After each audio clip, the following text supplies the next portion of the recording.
Kaberks, maganda araw po sa inyong lahat. Chris Cusinero po. Ngayong araw, inimbitahan tayo ng Toyota Henninger. Tayo daw ay magra-rafting for today. At si Angelo nga may pasok sa trabaho kaya hindi siya nakasama. At I would like to thank nga pala kay Ma'am Cynthia Pineda, kay Miss Sandy, at sa Toyota Henninger, syempre. Pasensya na kayo kung naka-voice over tayo ngayon kasi nga baka makapirate tayo ang lakas ng music nila. Hi, Chris. How are you? I'm fine, thank you. Ready to go rafting? Yes, ma'am. Hi, Kuya. Hello.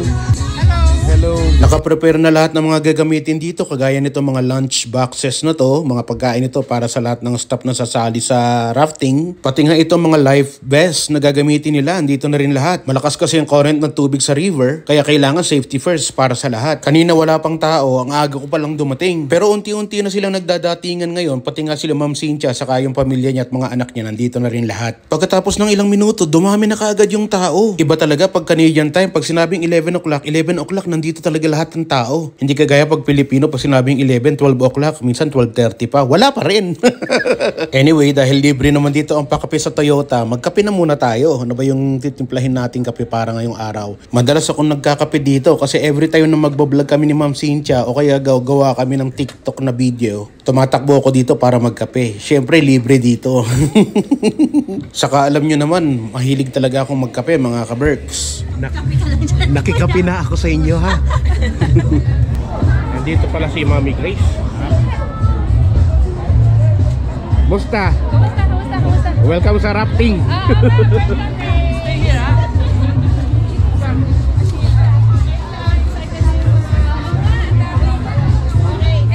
Ang dami pala talagang sasali sa rafting kasi ang nangyari, bawat isang empleyado pwede magsama ng family. Kaya bawat isang empleyado ng Toyota na nandito kasama yung pamilya niya, kagaya nga si Ma'am Cynthia, pati nga ako nadamay pa, di ba? So naipark na namin ang aming mga sasakyan at dumating na yung bus para dalhin kami kung saan kami mag-i-start mag-rafting. Biyahe nga namin inabot ng almost 30 minutes dahil sa bonus park pa nga kami mag-i-start mula sa Toyota Henninger.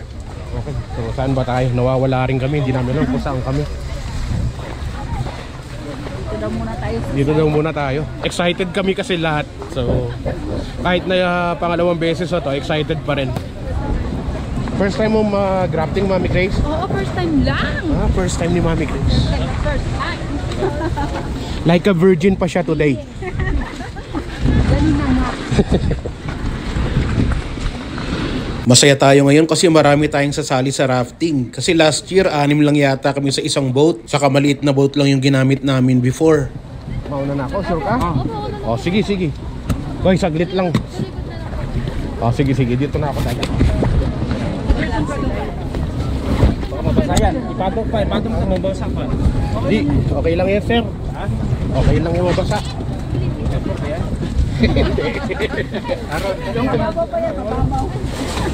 Sige, magsasalpan doon. Sarap. Sige. Okay na. Okay. Bahala ka na, magiinom ako, bahala ka sa buhay mo. Dantayin natin doon sa mano par, yung hindi umagos pa. Ayos. Dantayin natin doon sa hindi umagos. Para kunin mo yung mga may forever ha. So after siguro 1 hour namin na nandito sa gitna ng river, napagod din kami. So itinabi na muna namin yung aming boat at saka kami nag-break. Nagwiwi na rin kami sa tabi at saka kumain na rin kami ng mga baon namin mga tinapay. Nakuha pa. Try. Thank you so much. Thank you guys. Receive it same or not? You look same, right? Yeah. It's the shark one, right? Did you shark? Oh no, you gotta use a paddle. Thank you guys. That better go on TikTok. Nahulog nga kasi yung tsinelas ni Kuya Moy kaya hinabol namin. Buti na lang naharang nung kabilang grupo. Salamat po. So mga 4 hours din ang biyahe. Okay na? Nasa kapla ako babagsak.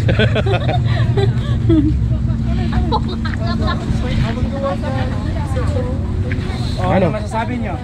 Okay na? Okay lang kami. Okay Iwan lang? ko lang sa kanila. So dyan na natatapos yung aming pagra-rafting for today mga kaberks. At next year na lang siguro ulit. Sana maimbitahan ulit tayo next year ng Toyota, ni Ma'am Sandy at saka ni Ma'am Cynthia Pineda. At maraming salamat po at na-enjoy po kami. Chris Cusinero, ang inyong kapamilya, kapuso, katropa, kabarkada at kaberks. Maraming salamat po. I Ano man ang hamon ng buhay, palagi ka lang sumabay. Piliin mo laging sumaya. Kay Chris Cusinero panalo ka. Di lang pagluto at sa kusina, sa adventure ay kasama. Sa lugar na